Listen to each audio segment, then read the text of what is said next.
माझं या आंदोलनाच्या माध्यमातून त्यांना एवढंच सांगणं आहे, तुम्हाला भगवंतानं सद्बुद्धी द्यावी.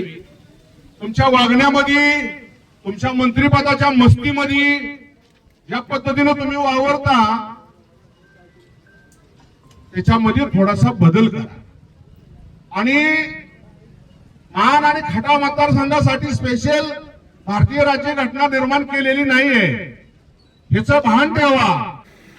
प्रशासन ठीक आहे, त्यांचं घरगडे आहे का, तुम्हाला त्यांच्या घरनं पगार येतो का, ह्या सगळ्या गोष्टीचा प्रशासनाने बी विचार करावा आणि आमच्या सहनशीलतेचा कृपया करून अंत पाहू नये. आपल्या माल तालुक्याच्या सुपुत्र तुषार खरात याच्यावर दहिवडे आणि मसोड पोलीस स्टेशन मध्ये विविध प्रकारचे गुन्हे दाखल करून लोकशाहीला काळिमा फासण्याचं काम पोलीस प्रशासनाकडून 1 वर्षापूर्वी झालं होतं. आणि ह्या घटनेचा खऱ्या अर्थानं महेश हे अतिशय जवळचा साक्षीदार आहे. तुषार खरात तुरुंगात गेल्यानंतर दुसरी केस झाली ती याची तेवढ्यावर झाली आणि तिसरा गुन्हा दाखल पोलिसांनी केला ती माझ्यावर.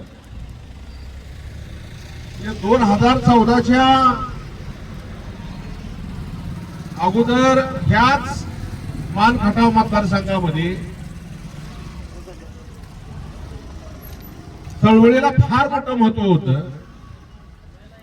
गोरगरिबांच्या न्याय हक्कासाठी लढणाऱ्या कार्यकर्त्यांच्या पाठीमागे इथली सत्ताधारी मंडळी ठामपणे उभा राहत होती. दुर्दैवानं म्हणावं लागेल आपल्याला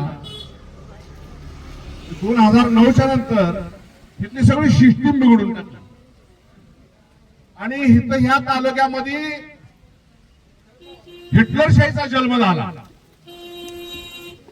आणि तो हिटलरशाही एवढा माजला की त्याला वाटायला लागलं की आता मी सिकंदरपेक्षा सुद्धा मोठा आहे. त्या सिकंदरनं सांगितलं होतं की माझा ज्या वेळेला मृत्यू होईल त्यावेळेला मला ज्या वेळेला अंतविधीला तुम्ही घेऊन जाचाल त्यावेळेला माझे हात उघडे ठेवा, कारण ह्या जगाच्या पाठीवरच्या सगळ्या लोकांना कळू द्या मी जाताना काही बरोबर घेऊन गेलेलं नाही. आणि म्हणून माझं या आंदोलनाच्या माध्यमातून त्यांना एवढंच सांगणं आहे, तुम्हाला भगवंतानं सद्बुद्धी द्यावी. तुमच्या वागण्यामध्ये, तुमच्या मंत्रिपदाच्या मस्तीमध्ये ज्या पद्धतीने तुम्ही वावरता त्याच्यामध्ये थोडासा बदल करा. आणि मान आणि खटाव मतदारसंघासाठी स्पेशल भारतीय राज्यघटना निर्माण केलेली नाहीये, ह्याचं भान ठेवा. आणि हिथं माणसं राहतात. 2009ला तुम्ही विधानसभेला आमदार होण्याच्या अगोदर सुद्धा इथं घरं होती, झाडं होती, माणसं राहत होती, इथं वाड्या वस्त्या होत्या, लोक जगत होती. इथं 2009च्या नंतरच तुम्ही जन्माला आला, आमदारचा झाला आणि मगच ही सगळं उभं राहिलं. त्या आविर्भावात अजिबात तुम्ही राहण्याच्या भानगडीत पडणार. तुम्ही प्रत्येक कार्यकर्त्यांच्यावर खोटे केसेस करणार. सामाजिक समतेच्या आधारावर लोक काम करतायत. त्या कार्यकर्त्यांचं काय, तरी त्यांना काम करण्याचा अधिकार नाही. तुमच्या बापाची जागीर आहे का ही? मान आणि खटाव मतदारसंघ म्हणजे कोणाच्या बापाची जागीर आहे का?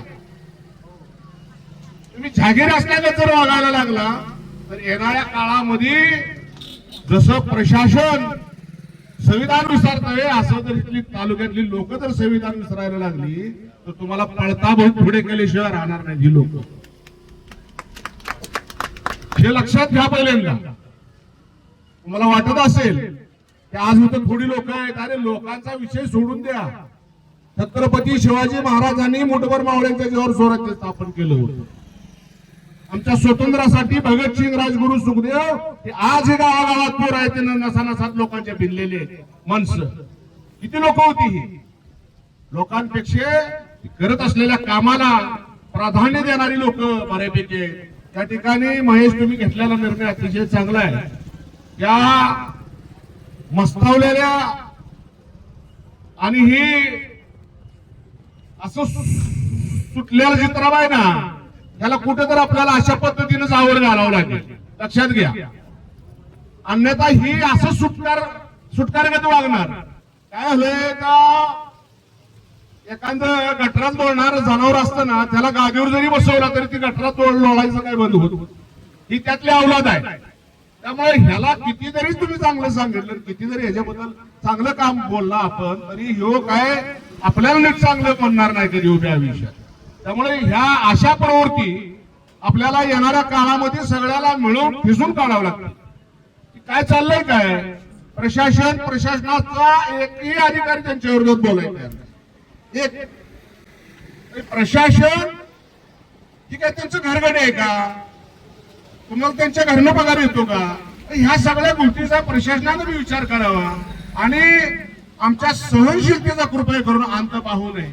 आणि म्हणून आमची आजच्या ह्या आंदोलनाच्या माध्यमातून एवढीच विनंती आहे की येणाऱ्या काळामध्ये मान आणि खटाव मधल्या प्रशासनानं सुधारण्याची भूमिका घ्या आणि खास करून नियमबाह्य काम करणाऱ्या प्रशासनानं अतिशय चांगल्या पद्धतीनं सुधारण्याची लवकरात लवकर जर त्यांनी निर्णय घेतला तर फार चांगलं होईल. म्हणून आज आपण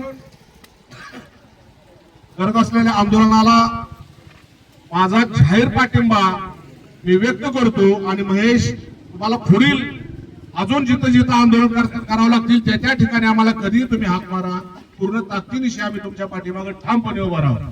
आणि ही प्रशासन खोट्या केसेस करतील, ही जाऊ द्या, केसेस तर होतच असते. माझ्यावर एवढ्या 22-23 पोलिसांनी केसेस केले. काय नसतं, काम करणाऱ्या कार्यकर्त्याला ह्या त्रासातून जावं लागतं. तुम्ही अजिबात घेऊ नका, आम्ही सगळेजण तुमच्या पाठीमागे आहे. एवढाच या ठिकाणी शब्द देतो, थांबतो. जय हिंद, जय महाराष्ट्र.